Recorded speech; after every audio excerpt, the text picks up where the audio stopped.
ಹರಿ ಓಂ ನಮಸ್ಕಾರ.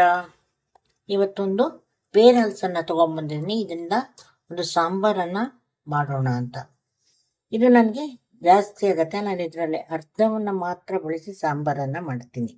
ಇದಕ್ಕೆ bread fruit ಅಂತಲೂ ಕೂಡ ಹೇಳ್ತಾರೆ, ಹಾಗೆ ಬೇರ್ ಹಲಸು ಅಂತ ಹೇಳ್ತಾರೆ, ಅಥವಾ ದಿಗುಜ್ಜಿ ಅಂತ ಕೂಡ ಹೇಳ್ತಾರೆ. ಆದರೆ ಇದು ಹಲಸಿನ ಹಣ್ಣಲ್ಲ, ಕಾಯಿ. ಸಾಕಷ್ಟು ಪದಾರ್ಥಗಳನ್ನು ನಾವು ಇದರಿಂದ ಮಾಡ್ಬೋದು. ಇದನ್ನ ನಾವು ಈಗ ಕಟ್ ಮಾಡಿಕೊಂಡು ಅರ್ಧ ಮಾತ್ರ ನಾನು ತಗೊಳ್ತೀನಿ.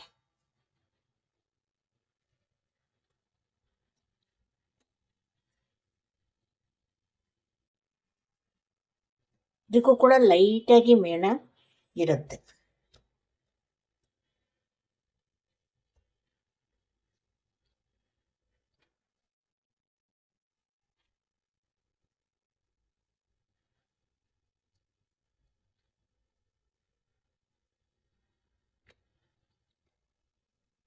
ಹೀಗಿದೆ.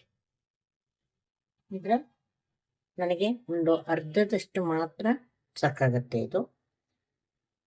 ಇದರ ಸಿಪ್ಪೆಯನ್ನು ತಕ್ಕೊಂಡು ನಾವು ಬಳಸುವಂಥದ್ದು.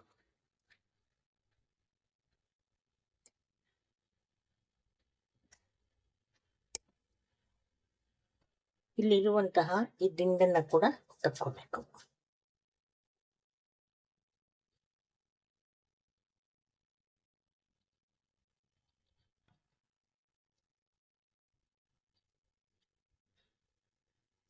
ಇದು ಹಾಕಬಾರ್ದು. ಇದರಲ್ಲಿ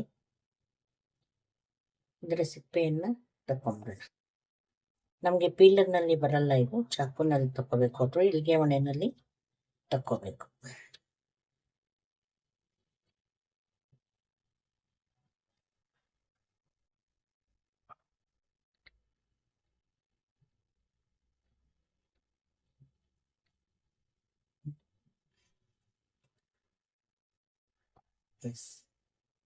ಈಗ ಸಿಪ್ಪೆ ತಂದಿದೆ. ಇದನ್ನ ಇಷ್ಟು ಸಣ್ಣ ಹೋಳುಗಳನ್ನು ಹಾಕಿ ಮಾಡಿಕೊಂಡ್ರೆ ಸಾಕು. ತುಂಬ ಸಣ್ಣ ಮಾಡಬಾರ್ದು, ಯಾಕಂದ್ರೆ ಇದು ಕರಗಿ ಹೋಗುತ್ತೆ. ಒಂದು 3-4 ಚಮಚದಷ್ಟು ಬೇಳೆಯನ್ನು ಹಾಕ್ಕೊಳ್ತೀನಿ. ಬೇರೆ ಸಾರಿಗೆ ಹಾಕುವಷ್ಟು ಬೇಳೆಯನ್ನು ಇದಕ್ಕೆ ಹಾಕಬಾರ್ದು, ಯಾಕಂದರೆ ಇದು ಸ್ವಲ್ಪ ಆಲೂಗೆಡ್ಡೆ ಸಾಂಬಾರು ಹೇಗಾಗುತ್ತೆ ಹಾಗೆ ಮಂದ ಸಾರಾಗುತ್ತೆ. ಹಾಗಾಗಿ ಸ್ವಲ್ಪ ಬೇಳೆಯನ್ನು ಕಡಿಮೆ ಹಾಕ್ಕೊಳ್ತಾ ಇದ್ದೀನಿ. ತೊಳೆದು ನೀರನ್ನು ಹಾಕ್ಕೊಂಡಿದ್ದೀನಿ. ಅರಿಶಿಣವನ್ನು ಹಾಕ್ಕೊಳ್ತೀನಿ. ಹಾಗೆ ಚೂರು ಈರುಳ್ಳಿ ಹಾಗೂ ಒಂದು ಟೊಮೊಟೊ, ಹಾಗೆ ಸ್ವಲ್ಪ ಎಣ್ಣೆಯನ್ನು ಒಂದು ಅರ್ಧ ಸ್ಪೂನಷ್ಟು ಎಣ್ಣೆ ಅಥವಾ ತುಪ್ಪ ಏನೇನು ಬೇಕಾದ್ರೂ ಹಾಕ್ಕೋಬೋದು. ಇಲ್ಲಿ ನಾನು ಸಣ್ಣ ಈರುಳ್ಳಿ ತೊಗೊಂಡಿದ್ದೀನಿ. ನಾವು ದೊಡ್ಡ ಈರುಳ್ಳಿ ಬೇಕಾದ್ರೆ ಒಂದು ಉದ್ದಕ್ಕೆ ಹೆಚ್ಚು ಹಾಕ್ಬೋದು. ಮಾಮೂಲಿ ಈರುಳ್ಳಿ ಇಟ್ಟು ಅಂತ ಇದನ್ನು ಕುಕ್ಕರ್ನಲ್ಲಿ ಹಾಕಿ ಬೇಯಿಸ್ಕೊತೀನಿ. ಹೋಳು ಮಾತ್ರ ಇದ್ರ ಜೊತೆ ಹಾಕಬಾರ್ದು, ಯಾಕಂದರೆ ಅದು ಕರ್ಗೋಗುತ್ತೆ, ಬೇಗ ಬೇಯುತ್ತೆ. ಹಾಗಾಗಿ ಇದನ್ನು ಹೆಚ್ಕೊಂಡು ಉಪ್ಪು ಹಾಕಿರೋ ನೀರಲ್ಲಿ ಹಾಕಿದ್ದೀನಿ. ಇದನ್ನು ನೋಡಿ, ಇದೊಂದು ಸ್ವಲ್ಪ ಗಾಳಿ ತಾಗಿದ್ರು ಸ್ವಲ್ಪ ಬಣ್ಣ ಚೇಂಜ್ ಆಗುತ್ತೆ. ಇದು ಗಾಳಿ ತಾಗದೇ ಇರೋದು, ಇದು ಗಾಳಿ ತಾಗಿರೋದು, ಸ್ವಲ್ಪ ಬಣ್ಣ ಬದಲಾಗುತ್ತೆ. ಹಾಗಾಗಿ ಹೆಚ್ಚಿದ ಕೂಡಲೇ ನಾವು ನೀರಿಗೆ ಹಾಕ್ಕೊಂಡ್ಬಿಟ್ಟು ಉಪ್ಪು ನೀರಿಗೆ ಹಾಕ್ಕೊಂಡು ತೊಳ್ಕೊಬೇಕಾಗುತ್ತೆ. ನೀರು ಹಾಕ್ಕೊಂಡು ಚೂರು ಎಣ್ಣೆ, ಈ ಅಂಟಿರುತ್ತಲ್ಲ ಸ್ವಲ್ಪ ಲೈಟಾಗಿ ಇದು ಅಂಟಿರುತ್ತೆ. ಅದನ್ನ ನಾವು ಮೇಣ ಇರುತ್ತಲ್ಲ, ಹಾಗಾಗಿ ಚೂರು ಎಣ್ಣೆಯನ್ನು ಹಾಕಿ ಬೇಯಿಸ್ಕೊಳ್ಳೋಣ. ಬೇಯ್ತಾ ಇದ್ರೆ ಹುಳನ್ನು ನೋಡಿದ್ರೆ ಮುಟ್ಟಿದ್ರೆ ಮುಟ್ಟಿರುತ್ತೆ. ಇದು ಬೆಂದಿದೆ ಸುಮಾರು ಇದೆ. ಇದನ್ನು ಹೀಗೆ ಬಿಟ್ಬಿಡೋಣ, ಸಾಕು. ಈಗ ಆಫ್ ಮಾಡಿ ಇಟ್ಕೊಂಡು ಆಮೇಲೆ ಮತ್ತೆ ಇದನ್ನು ಉಪ್ಪು ಖಾರ ಎಲ್ಲ ಹಾಕಿ ಕುದಿಸಿದ್ರೆ ಆಯಿತು. ಚೂರು ಎಣ್ಣೆ ಹಾಕ್ಕೊತೀನಿ, ಜಾಸ್ತಿ ಬೇಡ.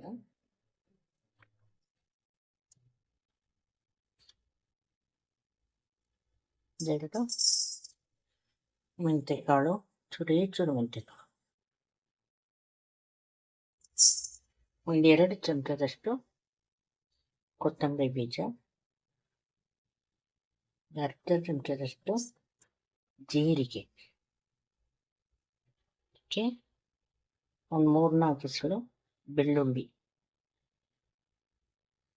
ಒಂದು 3-4 ಕಾಳು ಮೆಣಸಿನಕಾಳು, ಹಾಗೆ ಒಂದು 4-5 ಒಣಮೆಣಸು.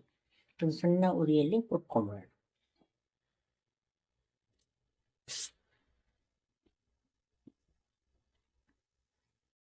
ಹಿಂಗನ್ನು ಹಾಕಬೇಕು, ಯಾಕಂದರೆ ಇದು ವಾಯು ಆಗಿರೋದ್ರಿಂದ ಪದಾರ್ಥ ಸ್ವಲ್ಪ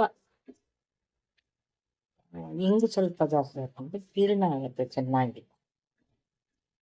ಇದು ಎಷ್ಟು ಬೇಗ ಹೊಟ್ಟೆ ತುಂಬಿದ ಅನುಭವ ಕೊಡುತ್ತೋ ಅಷ್ಟೇ ಬೇಗ ಜೀರ್ಣ ಕೂಡ ಆಗತ್ತೆ. ಆದರೆ ಮುಖ್ಯವಾಗಿ ಇದರಲ್ಲಿ ಒಂದು ವಾಯುಗುಣ ಇರೋದ್ರಿಂದ ನಾವು ಅತಿ ಹೆಚ್ಚು ತಿನ್ನಬಾರ್ದು. ಇಷ್ಟಪಟ್ಟು ತಿನ್ನಬೇಕು, ಸಿಕ್ಕಾಗ 1-2-3 ಸರಿ ತಿನ್ಬೋದು. ಬಿಟ್ಟರೆ ಅತಿ ಹೆಚ್ಚು ತಿಂದೋದು ವಾಯು ಕೂಡ ಆಗತ್ತೆ, ಹಂಗಂತ ರುಚಿ ಬಿಡೋಕ್ಕಾಗಲ್ಲ.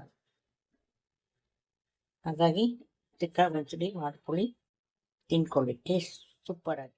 ನಾವು ಮಿಕ್ಸಿಗೆ ಹುರಿದಂತಹ ಮಸಾಲೆಯನ್ನು ಹಾಕ್ಕೊಳ್ತಾ ಇದ್ದೀವಿ. ಅದಕ್ಕೆ ನಾವು ಇಟ್ಕೊಂಡಂತಹ ತೆಂಗಿನ ತುರಿ, ಇದಕ್ಕೊಂಚೂರು ಕಾಯಿ ಜಾಸ್ತಿ ಇದ್ದರೆ ಚೆನ್ನಾಗಿರುತ್ತೆ. ತೆಂಗಿನ ತುರಿ, ಇದಕ್ಕೊಂಚೂರು ಕಾಯಿ ಜಾಸ್ತಿ ಇದ್ದರೆ ಚೆನ್ನಾಗಿರುತ್ತೆ.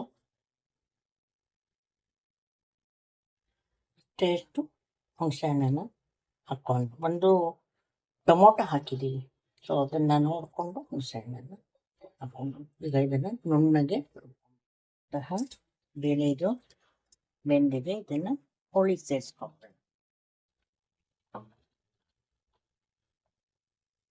ಹಾಕ್ಕೊಳ್ತಾ ಇದ್ದೀನಿ. ಸ್ವಲ್ಪ ನೀರನ್ನು ತೆಗೆದಿಟ್ಕೊಂಡಿದ್ದೀನಿ, ಯಾಕಂದ್ರೆ ಸ್ವಲ್ಪ ನೀರು ಜಾಸ್ತಿ ಅನ್ನಿಸ್ತು. ನೀರು ಅಂದರೆ ಬೇಳೆ ನೀರು ಕೊನೆಗೆ ಹಾಕ್ತೇವೆ ಮಸಾಲೆ ಹಾಕಬೇಕಾದ್ರೆ. ಈಗ ಒಂಚೂರು ಬೆಲ್ಲವನ್ನು ಹಾಕಿ ಒಂದು ಸಣ್ಣ ತುಂಡು ಬೆಲ್ಲವನ್ನು ಸೇರಿಸ್ತಾ ಇದ್ದೀನಿ. ಇದನ್ನ ಈಗ ಉರಿ ಮಾಡಿ ಸಣ್ಣದಾಗಿ ಕುದಿಸ್ಕೊಳ್ಳೋಣ. ರುಬ್ಬೋ ತನಕ ಕುದ್ರೆ ಸಾಕೋದು. ಅಲ್ಲಿವರೆಗೆ ಉಪ್ಪು ಮತ್ತು ಬೆಲ್ಲ ಹಿಡ್ಕೊಳತ್ತೆ ಅದಕ್ಕೆ, ಹೋಳಿಗೆಲ್ಲ ಹೊರಗೆ ಉಪ್ಪು ಬೆಲ್ಲ ಹಾಕಿಟ್ಟು ಬೇಕಂದ್ರೆ ಆದಷ್ಟು ಈ ಥರ ತೆಳು ಸೋಟನ್ನು ಉಪಯೋಗಿಸ್ಬೇಕು. ನುಗ್ಗೆಕಾಯಿ ಈ ಸಾಂಬಾರೆಲ್ಲ ಮಾಡುವಾಗ, ಯಾಕಂದರೆ ಅದು ಬೆಣ್ಣೆ ಥರ ಮೆತ್ತಗಿರೋದರಿಂದ ಅದು ತುಂಡಾಗೋ ಸಾಧ್ಯತೆ ಇರುತ್ತೆ.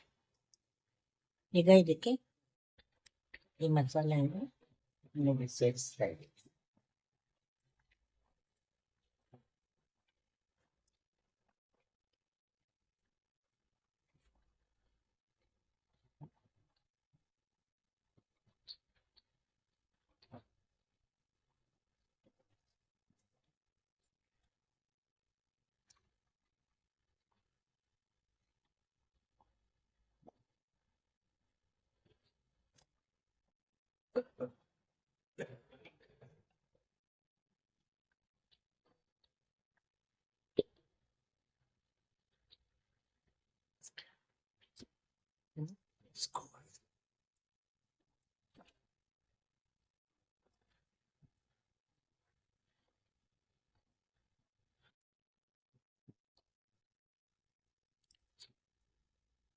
ಇಲ್ಲಿ ನಾವೇನು ಬೇಳೆ ಬೇಯಿಸಿದ ನೀರು ಇಟ್ಕೊಂಡಿದ್ವಿ, ಅದನ್ನ ಈ ಸಂದರ್ಭದಲ್ಲಿ ಸೇರಿಸ್ಬಿಡ್ತಾ ಇದ್ದೀನಿ.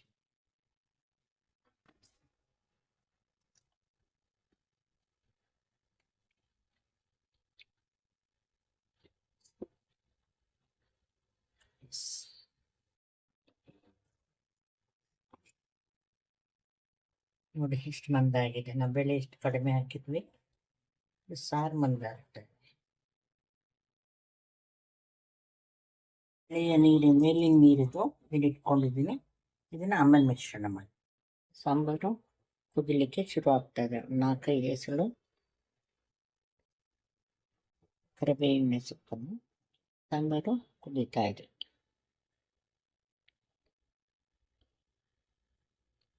ಇದನ್ನು ಒಂದು 5 ನಿಮಿಷ ಸಣ್ಣ ಉರಿಯಲ್ಲಿ ಕುದಿಸೋಣ.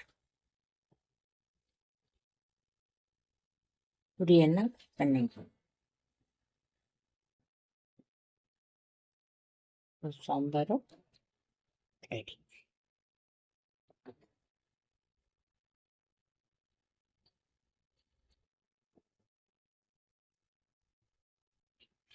ಇಲ್ಲಿಗೆ ನಮ್ಮ